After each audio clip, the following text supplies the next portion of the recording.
우리가 역사는 거울이라고 합니다. 오늘을 비춰주는 거울이에요. 역사 속에서 최고 권력자가 체제 변혁을 꾀한다든지 아니면 나라를 아예 적군에 넘긴다든지 아니면은 동맹국을 배신하고 적군과 손을 잡는다든지 했을 때 그 최고 권력자는 어떻게 되느냐 하는 사례가 두 개가 있습니다. 하나는 베니스고 하나는 러시아입니다. 베니스에서는 체제 변혁을 꾀했던 국가 원수 도제가 발각이 돼가지고 참수형에 처해졌습니다. 러시아에서는 표토르 3세가 적군과 우군을 바꿔치기 하려고 하다가 적인 프러시아와 손잡고 우군인 프랑스와 오스트리아를 배신했다가 쿠데타를 만나가지고 목숨을 잃었습니다. 그 쿠데타를 주도한 사람이 표토르 3세의 부인 에카테리나였습니다. 그래서 에카테리나가 황제가 돼가지고 30여 년 동안 에카테리나 대제라는 별명을 들을 정도로 러시아를 아주 발전시켰습니다. 이 두 가지 사례 중에 오늘은 이 베니스의 사례를 말씀드리려고 합니다. 베니스는 세계 역사에서 특이한 기록이 있습니다. 1100년 동안 공화국으로 계속되었습니다. 정확하게 1100년입니다. 건국이 서기 697년이고 망한 게 1797년 나폴레옹 군대가 쳐들어와서 망했습니다. 정확하게 1100년 동안 유지가 되었는데 이런 나라는 세계사에서 로마, 신라, 베니스 정도죠. 신라도 삼국사기 기록을 기준으로 한다면 1000년 계속되었습니다. 베니스, 신라, 로마의 공통점이 있습니다. 지도층이 훌륭했습니다. 지도층이 솔선수범했습니다. 세 나라가 실용주의적 정신을 갖고 있었습니다. 주체성이 어마어마했습니다.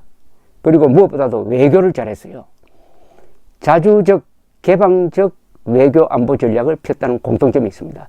비범한 나라입니다. 비범한 나라입니다. 흔히 베니스를 영어로 The Most Serene Republic이라고 합니다.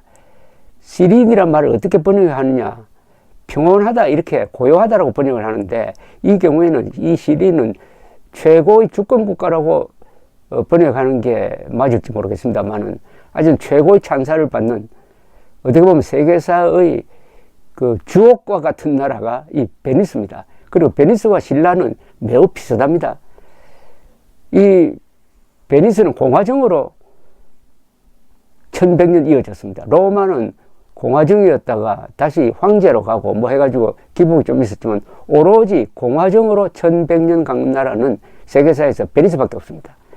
오늘날 베니스에 가보면은 그 어마어마한 건물, 예술품, 그게 이게 어디서 출발했느냐? 베니스는 상업국가였습니다. 상업국가였습니다. 베니스에서는 상인이 또한 무사이기도 했습니다. 그래서 상무국가라고 할 때 그것은 상인할 때의 상자고 무인할 때의 무자. 이 장사꾼들이 돈 버는 것을 국정 운영의 핵심으로 놓고 나라를 운영한 아주 특이한 사례입니다. 그리고 공화정을 맡았던 사람들은 민중이 아니었어요. 지배층이었습니다. 귀족 정치였습니다. 귀족 정치. 우중 정치를 거부했습니다. 귀족, 어떻게 보면 엘리트 정치죠. 엘리트 정치인데. 자, 지금 이제 본론으로 들어가서 이 베니스에 가면은 뭐 누구나 다 가는 데가 산 마르코 광장이죠.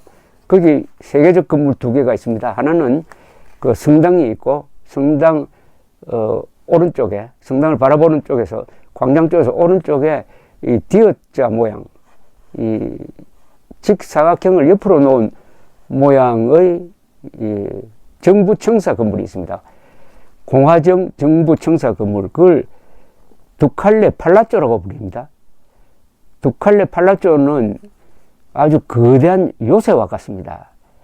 그 안에 들어가면 내부 정원이 있어요. 뭐 여러분 두칼레 팔라쪼 쭉 둘러보면서 미술관에도 가보고 감옥도 가보고 무기전시장도 가보셨을 것이라고 생각하는데 그 한복판에 정원이 있습니다. 그런데 정원에서 2층으로 통하는 넓은 계단이 있습니다. 1355년입니다. 그 계단 위에서 81살이던 국가원수 도제라고 불립니다. 도제 마리노 팔리에로는 금빛 나는 모자를 벗기우고 백발의 머리를 참수당했습니다.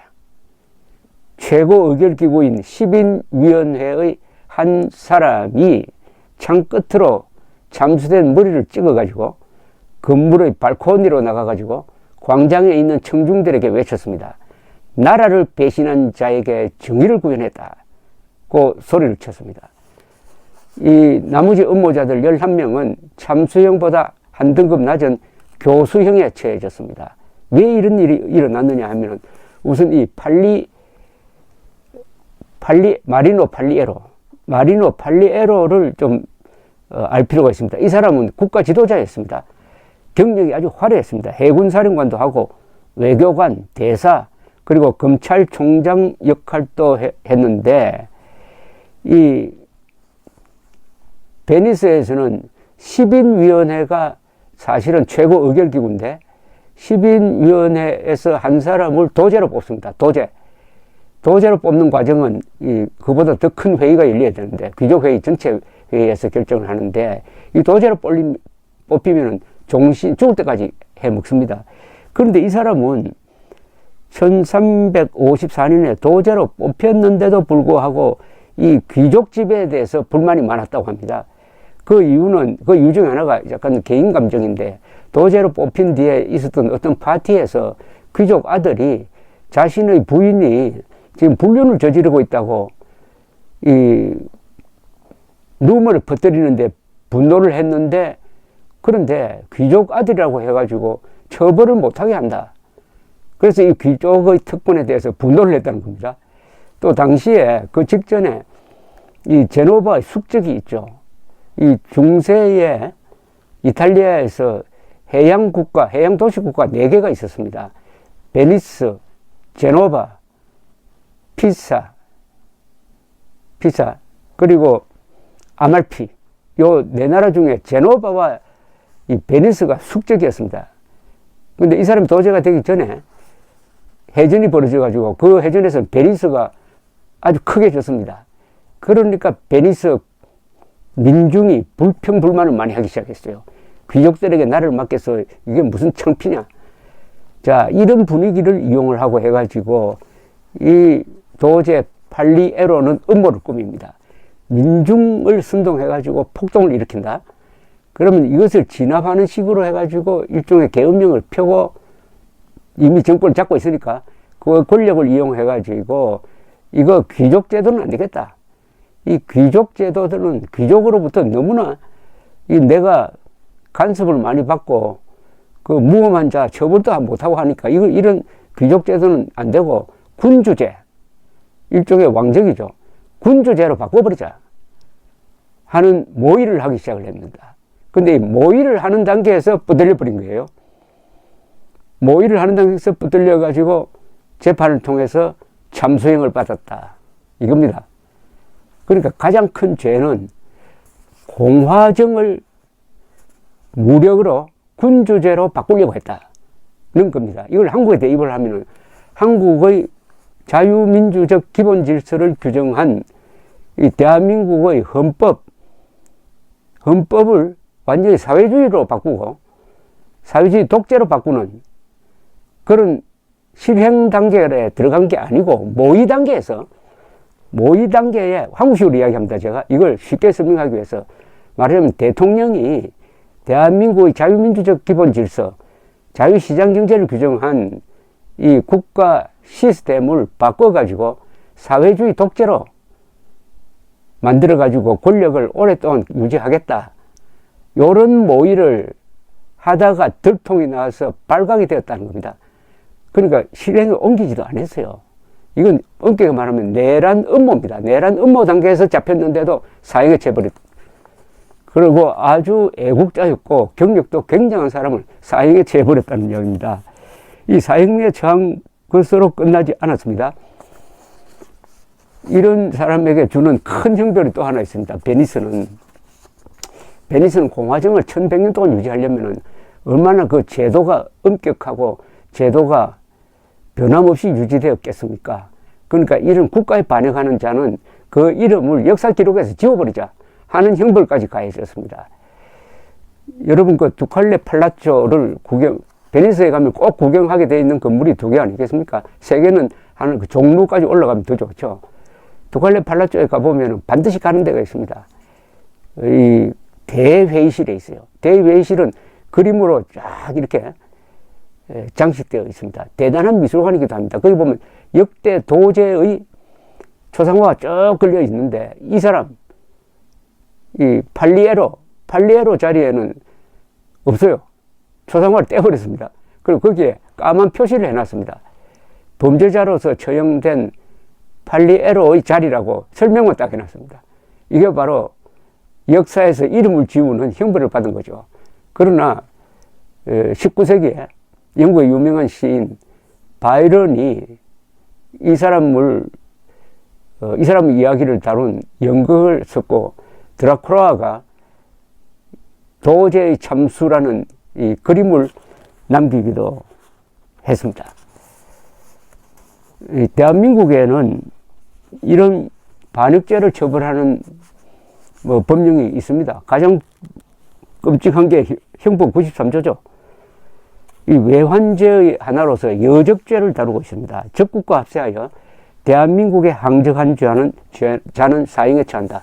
북한 노동당 정권을 이 경우에는 적국으로 본다면 북한 노동당 정권과 손잡고 대한민국에 반대하거나 대한민국의 자유민주적 기본 질서를 해치려는 자는 사형에 처해야 합니다.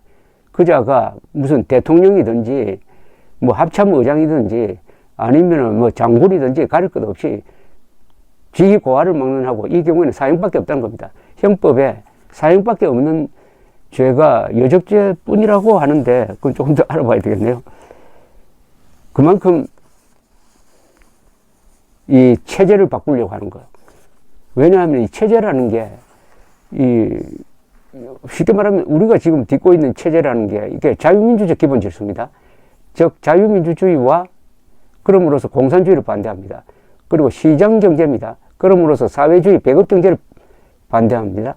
그럼으로써 인권과 법치를 파괴하려는 자를 우리는 대역죄인으로 몰아봐야 됩니다. 대역죄, 하이 트리전. 명나라에서는 그걸 대역죄라고 했고요. 영어로도 정확하게 하이 트리전입니다. 트리전은 반역인데 반역죄 중에서도 큰 반역, 가장 큰 반역은 두 가지입니다. 적과 손잡는 반역, 그 다음에 대통령이나 왕이나 최고 권력자를 죽이려고 하는 반역, 그 다음에 그거보다 더 큰 반역은 체제를 바꾸려고 하는 것, 자유민주제도를 독재로 바꾸려고 하는 것, 요걸 대역죄로 규정을 해야 됩니다. 대역죄, 여적죄. 베니스는 그런 기도를 한 것만 해도 최고 권력자든 누구든 용서하지 않고 81살이 되면은 좀 봐줄만도 한데 그냥 목을 잘라가지고 창 끝에 그 머리를 꽂아가지고 군중을 향해서 정의가 구현되었다고 소리를 쳤습니다. 공동체를 유지하기 위한 가장 큰 정의는 공동체를 파괴하는 자를 단죄하는 것입니다. 감사합니다.